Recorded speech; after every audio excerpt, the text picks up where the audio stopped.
Well, welcome everyone. I'm Nicole Lee. I'm the CEO at 360 Edge and really pleased to have you join us for this webinar. Just to start, I'll acknowledge the traditional owners of the lands that we are all on today.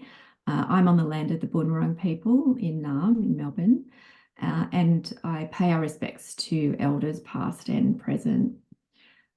Look, today we're really pleased to bring you the results of a comprehensive review that we've been working on for quite some time. Amanda Davies is going to be presenting. Amanda's a senior consultant at 360 Edge and has a long history in the alcohol and drug sector, has worked across many different areas. So I'll hand over to you, Amanda. Thanks, Nicole, and welcome everyone. Thanks for coming along to join us today. We've got really exciting news. We've just completed our 10-year, our review of literature that's been published over the last 10 years about what works in a residential alcohol and other drug setting. So I think those who are attending today will be able to receive a copy of that report, which is great, hot off the press. I'd just like to acknowledge all of my colleagues who've worked on this piece of work over a few years as well. Okay, so residential rehab. So I started in the sector a long time ago as a peer worker, which is kind of code for I've also been a service user. And my experience of residential rehab has personally has been very mixed. After I built on my peer skills and got additional qualifications, including a PhD, I've had the pleasure of managing a rehab, of commissioning services in rehabs, and also in my current role, I get to evaluate, review, and develop models of care, excuse me, for rehabs. So I'm really looking forward to talking about this really important topic area. I guess you could say that I've seen the benefits of good rehab, and I've seen the results of not so great rehabs. So firstly, rehabs are a treatment setting, rather a treatment in and of themselves. They provide accommodation, structured programs, a combination of one-on-one counselling, group and peer support, and sometimes they provide ongoing continuing care. They're a really important component of our treatment offering in Australia, and they're run by a range of different providers and apply different therapeutic approaches. They may include withdrawal services, therapeutic communities, modified therapeutic communities, and have different program emphasis and target different treatment populations. So programs broadly may include cognitive behavioural therapies, motivational interviewing, psychoeducation about alcohol and other drug use, the short and long-term effects, education around recovery and mental health. They may also provide information about social supports and social skills and other living skills, peer support, self-help groups such as Smart Recovery and Narcotics Anonymous. They may also include exercise and recreational programs. That could be anything from yoga to boxing and everything in between. And they may also include parenting and family therapy. They can be from short stay of 2 to 4 weeks or long stay, 6 to 12 months. They might be small with up to 8 residents, or they may be greater than 30 residents. Now, residential rehabilitation delivered in the NGO sector is generally a really expensive form of treatment. It can cost between $100,000 to $150,000 per bed per annum to provide residential treatment. It's really important on that basis that the right people get access to this kind of treatment. Okay, so who benefits most from residential treatment?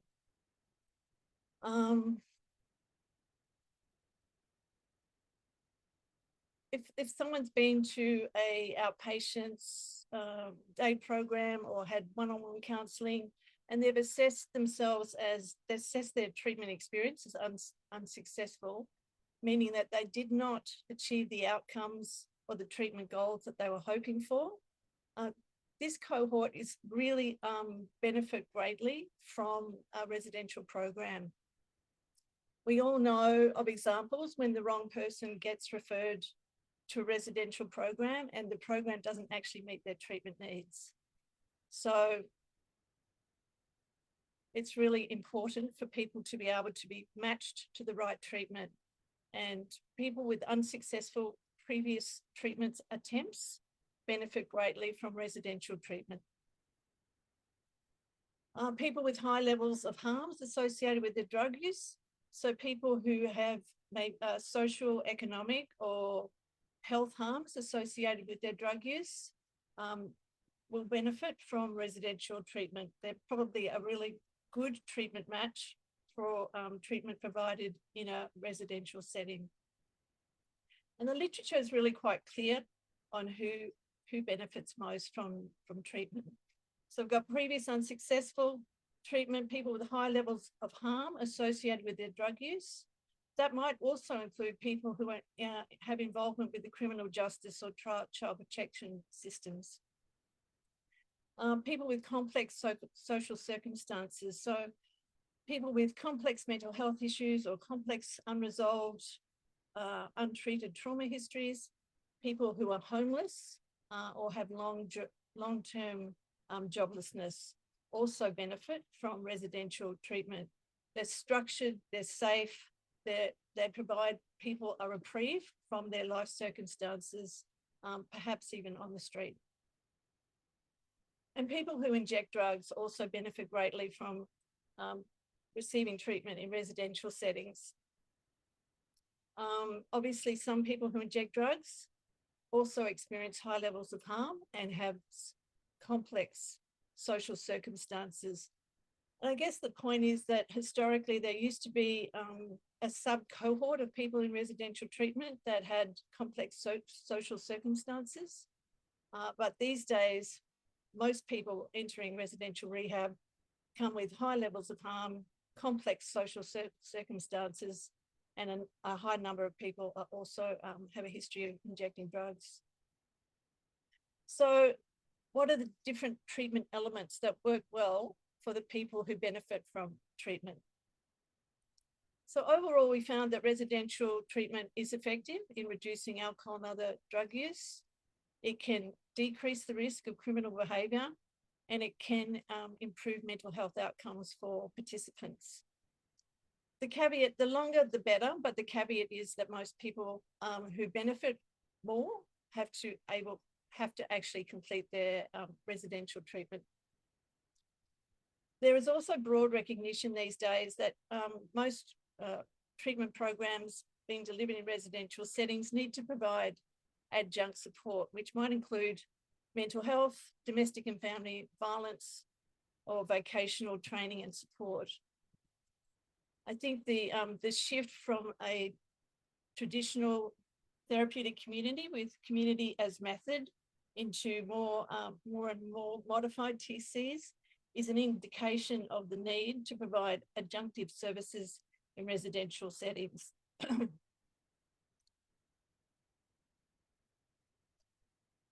There's not much evidence to suggest that substance-specific interventions work any better when compared to broad alcohol and other drug use interventions. Excuse me, that they make no significant difference. Okay, so the addition of individual counselling is of great benefit to people attending residential rehabs.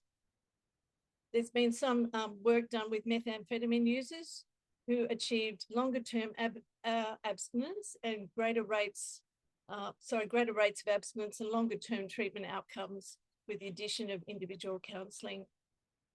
When I was running a rehab quite a while ago, we were lucky enough to have funding for a psychologist, and then we strategically used Medicare rebates for additional psychologists.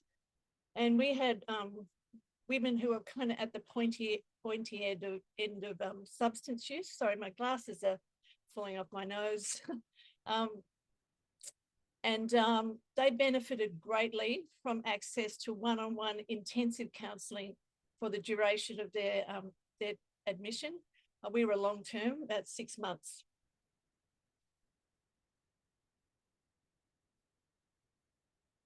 So retaining people in treatment and completing treatment is also an important element of what works. So generally, retention in treatment is associated with achieving better outcomes, particularly for those who experience high levels of harm and complex social circumstances, which includes methamphetamine injectors in particular. People who can be retained and complete treatment do have better outcomes. So it's really important that service providers are able to support people to stay in treatment and try and deal with whatever the pull is that's that someone's wanting to jump ship early.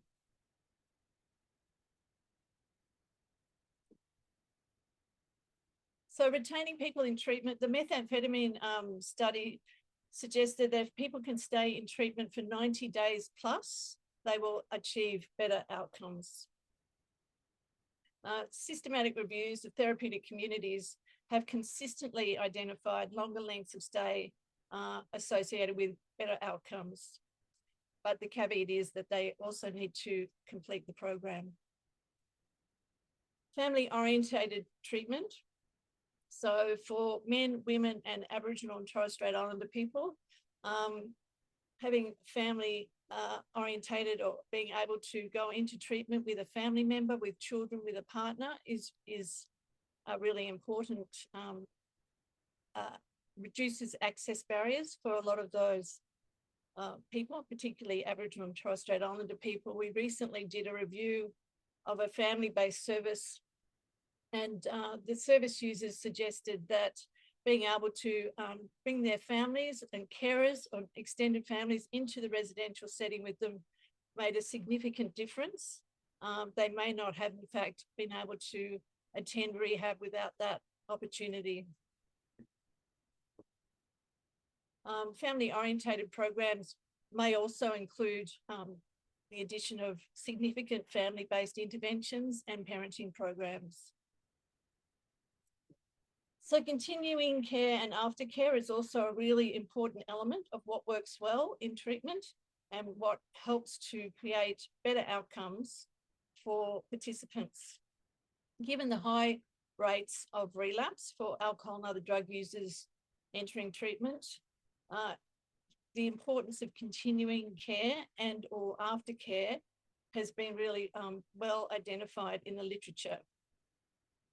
The inclusion of post-treatment support and aftercare may include housing and attendance at aftercare groups with other people who have participated in the program, and participation in these programs. The evidence suggests people were able to achieve longer term abstinence and better outcomes through participating in continuing care. Culturally responsive treatment works well for Aboriginal and Torres Strait Islander people. Treatment programs that are both culturally responsive and include some mainstream treatment elements have been shown to have really good outcomes for Aboriginal and Torres Strait Islander people. The other important factor for culturally responsive treatment is that they are Aboriginal people participating in these programs achieve better outcomes when the service is delivered by an Aboriginal community-controlled organisation.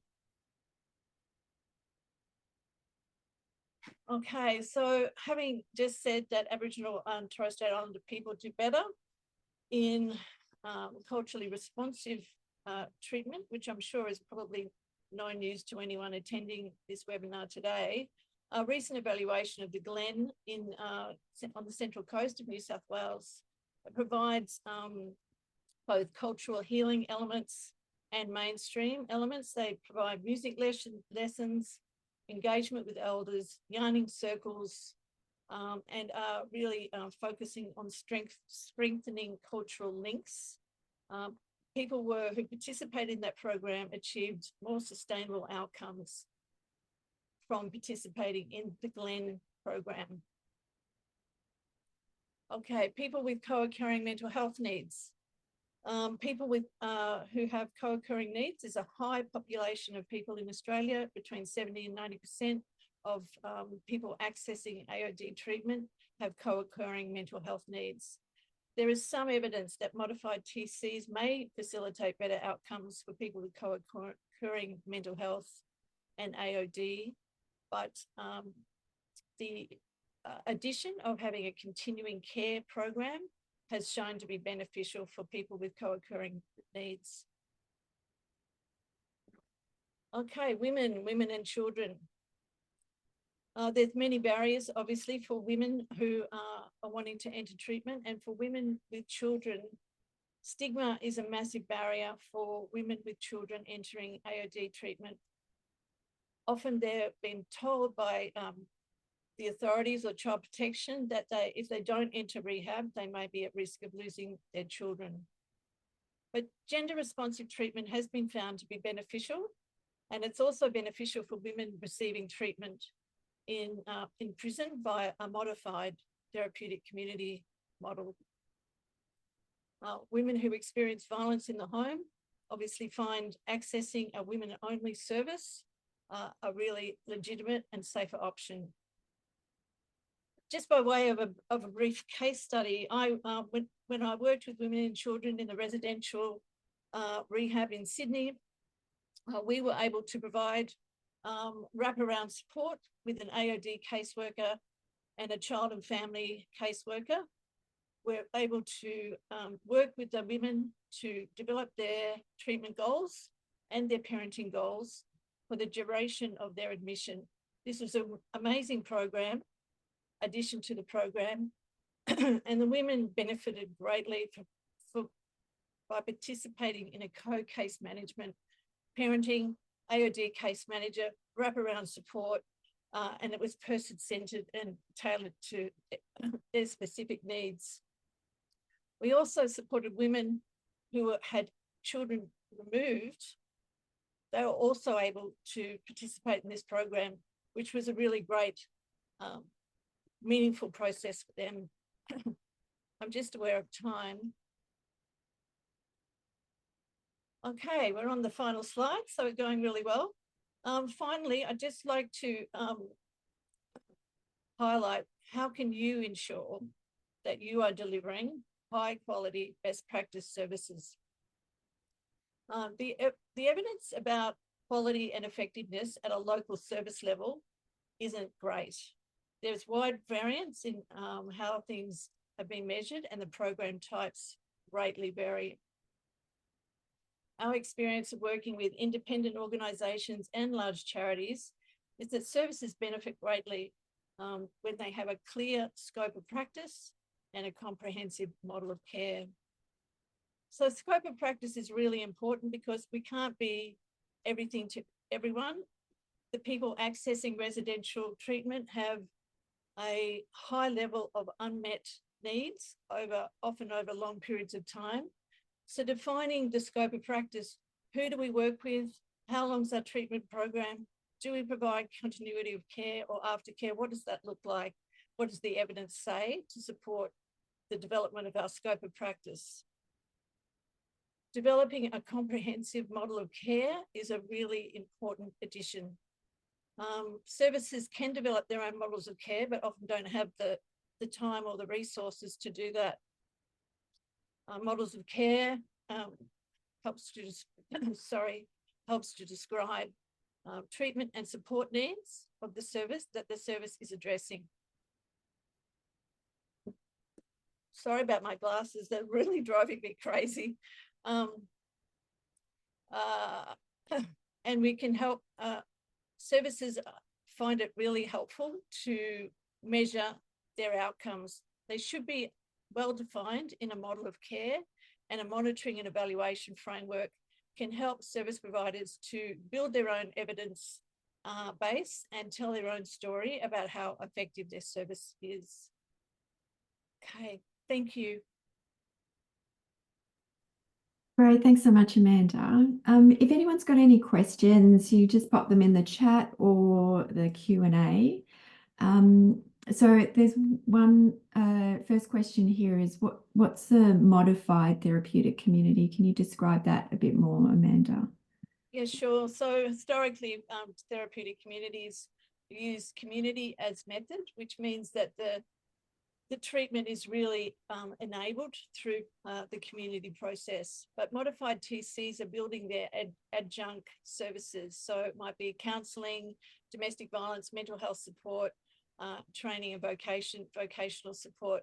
So there really kind of is a broad recognition that TCs in their traditional model is not working as well as a modified model these days. Yeah, so traditional TCs were very peer-driven and didn't have a lot of professional input, but there's a kind of hybrid now between a mental health style Resi rehab, which is very professionally driven, and a traditional therapeutic community, which is more peer-driven. They're somewhere in the middle now with these modified TCs.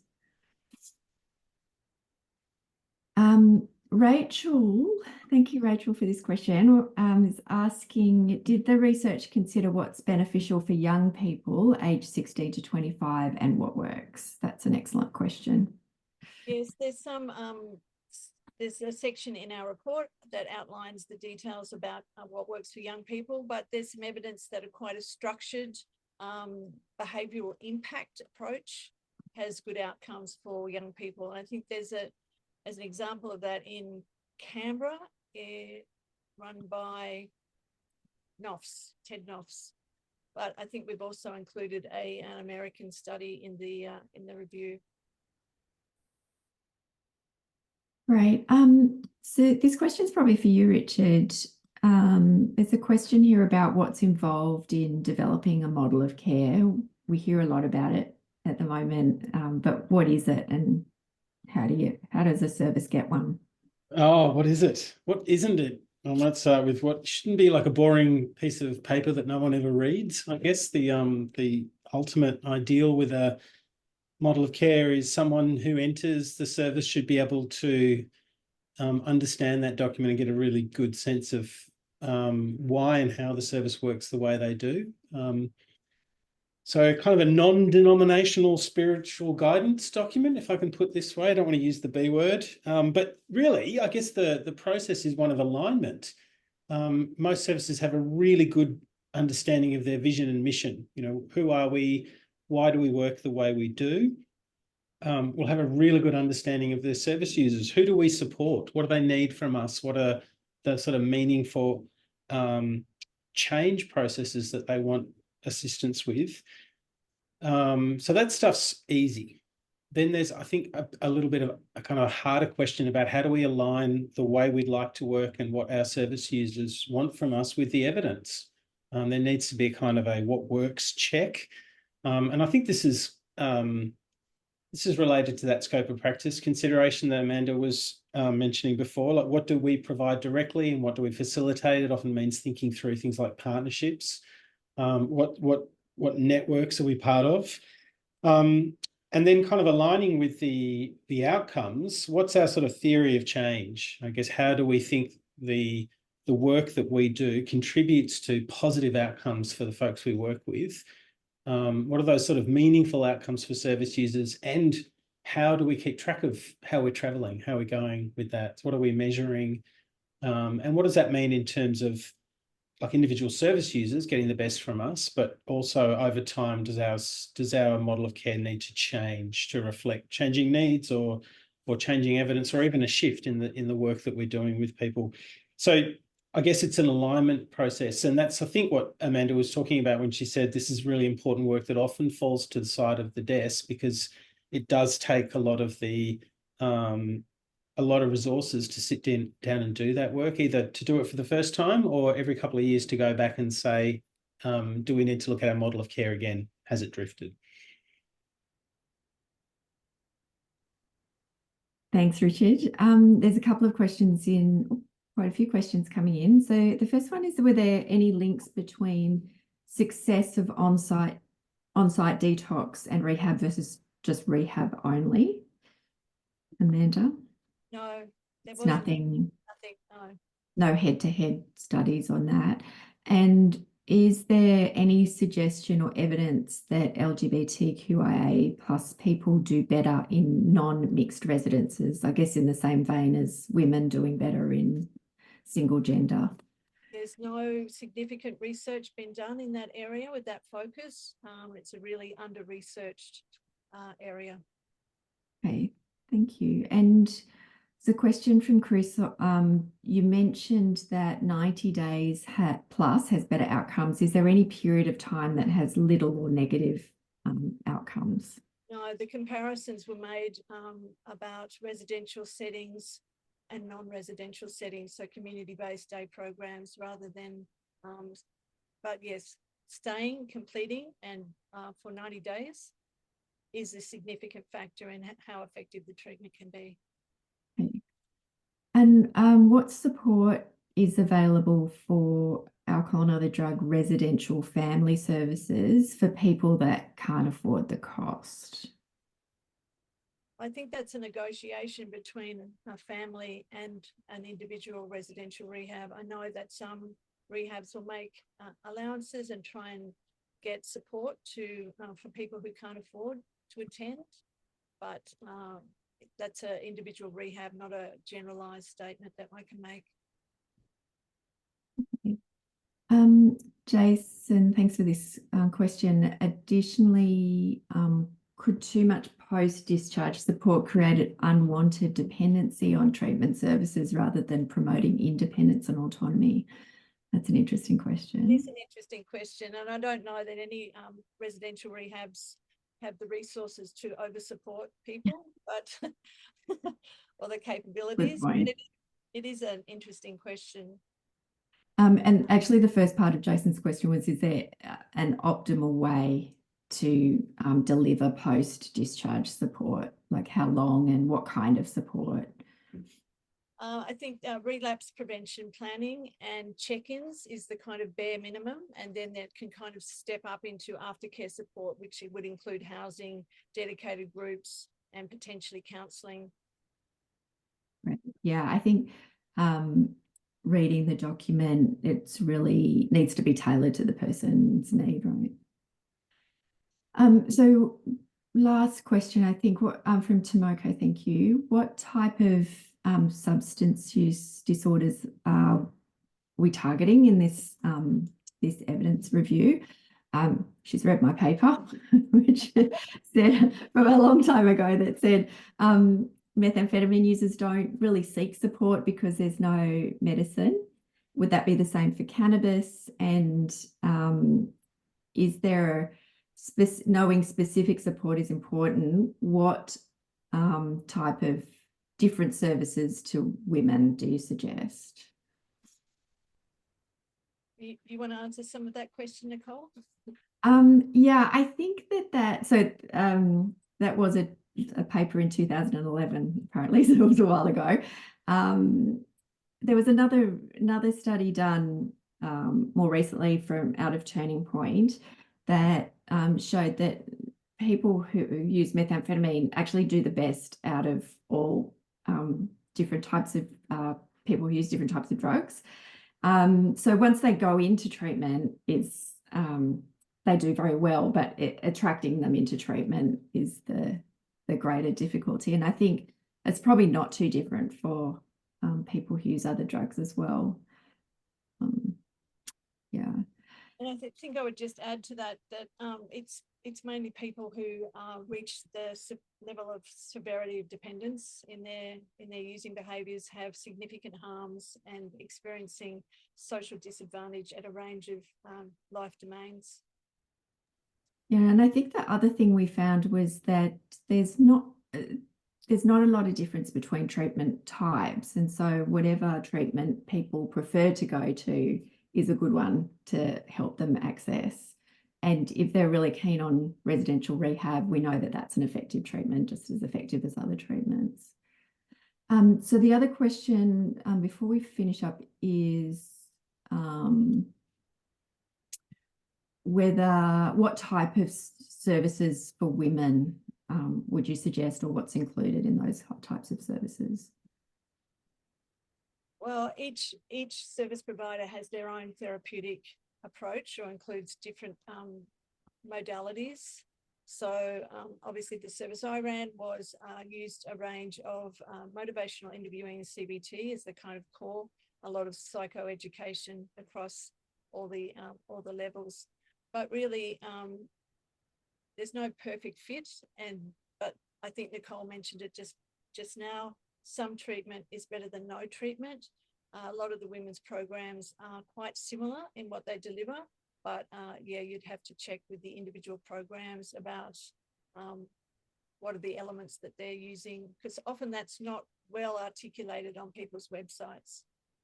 Does the key thing seem to be the gender specificity rather than what's involved in the program? That needs to be, as with everybody, evidence-based, but it's the women-only element that is the kind of driver of change. It hasn't been well quantified, the effect of safety and in terms of women-only rehabs, but it's a really important, from my experience, it's a really important factor. Yeah, Tomoko's just made another point in the chat that women often have different co-occurring disorders like eating disorders and a range of other things, as well as their children, more care of their children. So a women's only service can make a difference in specificity of treatment as well, potentially.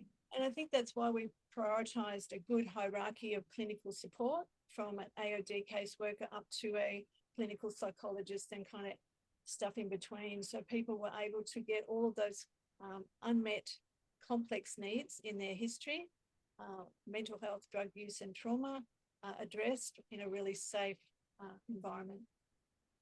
Yeah, there's just another question here, which I think you've probably answered, Amanda, that many women we refer want structure, but they struggle with retention. In part, it's due to trauma from incarceration. Is there any model of care that may be better suited to women with offending histories and associated trauma from that? Well, the research that we've reviewed doesn't actually articulate anything regarding that specifically, but my experience is that smaller services are able to provide more individualized, person-centered care, and people with complex trauma histories will get more person-centered care in a smaller service. Yeah, great.